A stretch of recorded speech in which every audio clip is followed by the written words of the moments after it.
Minute में शाम की 50 ताज़ा और बड़ी खबरें हैं। बताएंगे दोस्तों आखिरकार कैसे जो है यहाँ पर मोदी सरकार के ऊपर जमकर बरसे असद्दीन ओवैसी बोले मुसलमानों को इस देश में पूरी तरीके से इग्नोर किया जा रहा है, हिंदुत्व की सरकार चला रही है बीजेपी।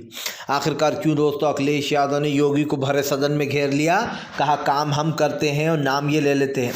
भगवान श्री राम का भी किया इन लोगों ने भजन बनाकर अपमान। आखिरकार क्यों दोस्तों एक बार फिर से गृह मंत्री अमित शाह ने CAA का भूत बाहर निकाल दिया। मुस्लिम बोले लाकर दिखाओ, उतरेंगे सड़कों पर, और तमाम मुद्दों पर होगी बात दोस्तों। कैसे जो है हमास इजराइल के बीच की जंग ने ले लिया है नया रुख, क्या किया है अब हिजबुल्लाह ने, तमाम मुद्दों पर बात। लेकिन उससे पहले अगर आपने अब तक हमारे चैनल को सब्सक्राइब नहीं किया तो जल्दी से कर लीजिए। पास में एक घंटी आएगी, इसको भी दबाइए ताकि हर वीडियो की अपडेट आपको मिल पाए। दरअसल दोस्तों आपको बता दें चले, फिलहाल बीजेपी के ऊपर जमकर गरजे असद्दीन ओवैसी ने बीजेपी को जमकर लपेटा। दरअसल आपको बताते चलें असद्दीन ओवैसी का कहना है कि बीजेपी सिर्फ हिंदुत्व की सरकार चला रही है, वो तमाम माइनॉरिटी को पीछे छोड़कर सिर्फ हिंदुत्व के मुद्दे पर सरकार चला रही है। आपको बताते चलें असद्दीन ओवैसी ने कहा कि बीजेपी की जो असलियत है वो दुनिया देख रही है। बीजेपी दुनिया को बताना चाह रही है कि देखो भैया हम सबसे बड़े हिंदुत्ववादी हैं और तमाम हिंदू हमें ही वोट दें।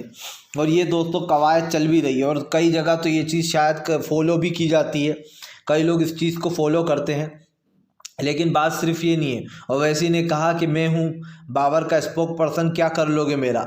उन्होंने कहा मैं तो प्रभु श्री राम का जो है यहाँ पर वो करता हूँ सम्मान, जिस गांधी ने मरते वक्त है राम बोला उसको गोडसे ने मार दिया, उसकी पूजा करते हैं बीजेपी वाले दोस्तों। आज भी गोडसे को महान मानते हैं कई लोग, खास करके हिंदू संगठन और बीजेपी के लोग दोस्तों गोडसे की तारीफ़ें करते हैं। आपको बता दें चले दोस्तों फिलहाल एक बार फिर से मच गया हंगामा। जी हाँ, दरअसल आपको बता दें चले फिलहाल राहुल गांधी ने बीजेपी और RSS दोनों को लपेटा। राहुल गांधी बोले देश में नफरत की एक मुहिम चलाई जा रही है, बीजेपी और RSS दोनों नफरत फैलाने का काम कर रहा है। दरअसल दोस्तों एक तरफ तो राहुल गांधी की भारत जोड़ो यात्रा है, इस मुद्दे को गायब करने के लिए बीजेपी कभी जो है दोस्तों अलग अलग चीज़ें कर रही है, कभी UCC बिल ला रही है, कभी वो दोस्तों दूसरी चीज़ें कर रही है, कभी जयंत को अपने से ले रही है। सिर्फ इसलिए हो रहा है ताकि एक माहौल बनाया जाए और राहुल की भारत जोड़ो यात्रा को दोस्तों कमज़ोर किया जाए। लेकिन राहुल गांधी की यात्रा उसी स्पीड से चल रही है जिससे चलना चाहिए था। आपको बता दें अब राहुल गांधी की भारत जोड़ो यात्रा बहुत जल्दी उत्तर प्रदेश में भी वो करेगी प्रवेश। लेकिन उससे पहले राहुल गांधी ने बीजेपी को जमकर लपेटा। राहुल गांधी ने कहा कि इस देश को नफरत और जहर में घोला जा रहा है, जो कि देश के लिए कतई सही नहीं है। राहुल ने कहा कि देश से नफरत को मिटाना होगा और ये तभी हो सकता है दोस्तों जब इस सरकार को हम सत्ता से बाहर कर दें। ये सरकार जितनी चाले चाहे चल ले, लेकिन दोस्तों अगर लोकसभा का चुनाव बीजेपी के खिलाफ जाता है तो आप समझिए एक अलग ही माहौल होगा और ये बहुत अच्छी बात होगी कि देश से एक ऐसी पार्टी दोस्तों हार जाएगी जो देश में सिर्फ नफरत फैलाने के लिए आई है। आपको बता दें चले दोस्तों फिलहाल भारतीय जनता पार्टी के ऊपर जमकर गरजते हुए नजर आए जो है यहाँ पर दोस्तों तोक़िर रज़ा बोले फिलहाल मुसलमान तुमसे नहीं डरता, हम सड़कों पर उतरेंगे और सड़कों पर ही रहेंगे, जेर भरो आंदोलन चलता रहेगा जब तक कि सरकार मुस्लिमों की तमाम शर्तों को नहीं मानता। दरअसल दोस्तों आपको बताते चले घर पे जो ज़मींदोज़ बुलडोज़र चलाए जाते हैं, ख़ास करके अगर किसी ने पत्थरबाजी की तो उसके घर पर बिना अनुमति के बुलडोज़र चला दिया जाता है प्रशासन की तरफ से, और ये सब कुछ सरकार के ऑर्डर से होता है। और अगर सीधे शब्दों में कहा जाए तो सुप्रीम कोर्ट बैठकर तमाशा देखते हैं दोस्तों तमाम कोर्ट। अब दोस्तों हमारे देश में सच्चाई ये है कि कानून की कोई कीमत बची नहीं है। आप देख लीजिए बाकायदा सुप्रीम कोर्ट और हाई कोर्ट देख रहे हैं कि कैसे बुलडोज़र चलाए जाते हैं, लेकिन वो इस पर कोई एक्शन नहीं लेते। और अगर बाय चांस वो एक्शन ले भी लेते हैं दोस्तों तो सरकार उनकी बात नहीं सुनती। ये मैं क्यों कह रहा हूँ, हल्द्वानी में दोस्तों जिस मदरसे को ढाया गया, ये मीडिया आपसे छुपा रहा है, तमाम मीडिया छुपा रहा है आपसे। हल्द्वानी में जिस मस्जिद और मदरसे को ढाया गया उस पर सुप्रीम कोर्ट में सुनवाई चल रही थी, अब तक फैसला नहीं आया था। उसके बावजूद भी दोस्तों प्रशासन की इतनी हिम्मत कैसे हो गई कि उसने सुप्रीम कोर्ट के फैसले के बिना ही रातों रात मस्जिद और मदरसे को गिरा दिया। इसका तो सिर्फ एक ही मकसद है कि बीजेपी वाले देश के कानून को नहीं मानते। अगर सुप्रीम कोर्ट बाई चांस कोई फैसला बीजेपी के खिलाफ सुना भी देता है तो बीजेपी उस फैसले को पलट देती है। अरविंद केजरीवाल के सपोर्ट में जो फैसला किया था उसे रातों रात अध्यादेश लाकर बदल दिया गया। बात सिर्फ ये नहीं है, बात ये है दोस्तों कि जब तक सुप्रीम कोर्ट और हाई कोर्ट आप समझिए, सरकार के ख़िलाफ़ नहीं होंगे दोस्तों, तब तक कानून की कोई कीमत नहीं रह जाएगी। और जो हो रहा है वो साफ दिखाई दे रहा है। सुप्रीम कोर्ट को हो सकता है ये बात बुरी लगे, लेकिन सच्चाई यही है दोस्तों कि तमाम कोर्ट जो है वो इस वक्त सरकार के दबाव में काम कर रहे हैं।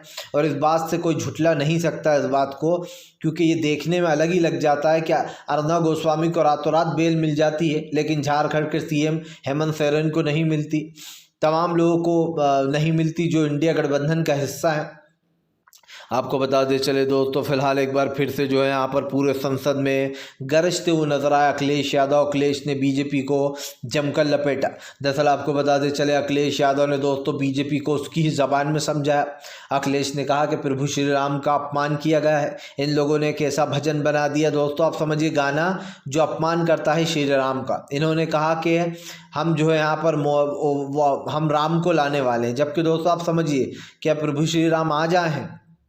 वो हज़ारों सालों पहले आ चुके हैं। बीजेपी ने नहीं लाई है। अखिलेश ने कहा कि इन लोगों ने हिंदू धर्म का अपमान किया। यही नहीं, अखिलेश यादव ने कहा कि बीजेपी देश में धर्म के नाम पर चुनाव लड़ना चाहती है, वो देश में धर्म के नाम पर नफरत फैला रही है।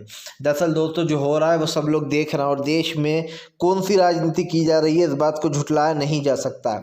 आपको क्या लगता है दोस्तों, तमाम जितने भी बड़े बड़े अफसर हैं, सरकारी अधिकारी हैं, ये सब लोग बीजेपी के खिलाफ है? बीजेपी ने दोस्तों पूरी तरीके से इन चीज़ों को बंजर कर दिया। ना देश के पास आप समझिए महंगाई गरीबी से निपटने के लिए कोई मुद्दा है। आज देश में जो हालात बने हुए हैं उसके जिम्मेदार सिर्फ भारतीय जनता पार्टी है। और अखिलेश ने साफ कहा कि आज हमारे उत्तर प्रदेश की हालत देख लीजिए दोस्तों। बार बार योगी कहते हैं कि यहाँ पर ज़ीरो टॉलरेंस है, लेकिन सच्चाई तो ये है दोस्तों कि यूपी में आए दिन मर्डर, रेप जैसी घटनाएं होती रहती हैं, जिस चीज़ों को छुपाया जाता है। आपको बता दें चले दोस्तों, हमास ने एक बार फिर से इजराइल के ऊपर कर दिया हमला। हमास ने दोस्तों इजराइल के कई सैनिकों और टैंकों को कर दिया ढेर। दरअसल आपको बता दें चले, हमास के लड़ाकों ने फिर से एक बार दोस्तों इजराइल में खेला कर दिया है। हमास के लड़ाकों ने इजराइल के कई ठिकानों को दोस्तों ध्वस्त कर दिया। सीधी सी बात यह है, हमास इजराइल की इस जंग के बीच में दोस्तों बुरी तरीके से फंस चुका है इजराइल, क्योंकि जाहिर सी बात है दोस्तों, इजराइल के सामने टिक नहीं पा रहा है खास कर। और ये साफ दिखाई दे रहा है कि इजराइल हमास की इस जंग के बीच में दोस्तों पूरी तरीके से इजराइल के परखच्चे उड़ चुके हैं, क्योंकि हमास जो है वो दोगुनी ताकत से इजराइल से लड़ रहा है। सीधी सी बात ये है दोस्तों, इजराइल हमास की ये जंग कहीं ना कहीं बीजेपी के लिए मुसीबत बन चुकी है, और इजराइल के लिए मुसीबत बन चुका है हमास, क्योंकि हमास दोस्तों जब अटैक करता है तो वो ऐसा अटैक करता है कि इजराइल के कई टैंकों को एक साथ उड़ा डालता है, क्योंकि उसके पास दोस्तों माना जाता है चीनी और रूसी हथियार हैं जिनसे वो हमले कर रहा है हमास। आपको बताते चलें, अब तक का सबसे बड़े हमले माने जा रहे हैं, जिसमें कहीं ना कहीं इजराइल की बोलती दोस्तों बंद हो चुकी है। और ये साफ दिखाई दे रहा है कि हमास इजराइल की इस जंग के क्या मायने होंगे आगे चलकर, क्योंकि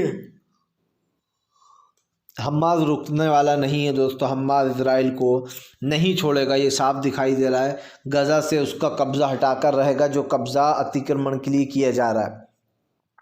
आपको बता दें चले दोस्तों, फिलहाल अरविंद केजरीवाल का बड़ा बयान। क्या इंडिया गठबंधन में फिर से केजरीवाल ने दे दिया बड़ा झटका? दरअसल आपको बता दें चले दोस्तों, आम आदमी पार्टी के केजरीवाल ने कल ऐलान कर दिया कि पंजाब में 14 की 14 सीटों पर चुनाव लड़ेगी आम आदमी पार्टी लोकसभा की। यानी कि दोस्तों अगर देखा जाए तो आम आदमी पार्टी अब पंजाब में भी मिलकर चुनाव नहीं लड़ने वाली, वो अकेले चुनाव लड़ेगी। और कहा है कि फ़िलहाल जैसा सपोर्ट हमें उसमें दिया गया है वैसे ही लोकसभा में भी दिया जाए। दरअसल दोस्तों पहले तो इंडिया गठबंधन में कई लोग हैं जो बिखरते चले जा रहे हैं। इंडिया गठबंधन नाम तो दिया गया है और ये गठबंधन है भी। खैर अगर देखा जाए दोस्तों तो इंडिया गठबंधन से कोई बड़ा चेहरा तो गया नहीं है, लेकिन हाँ मतभेद ज़रूर है। जैसे ममता बनर्जी कहती हैं कि हम इंडिया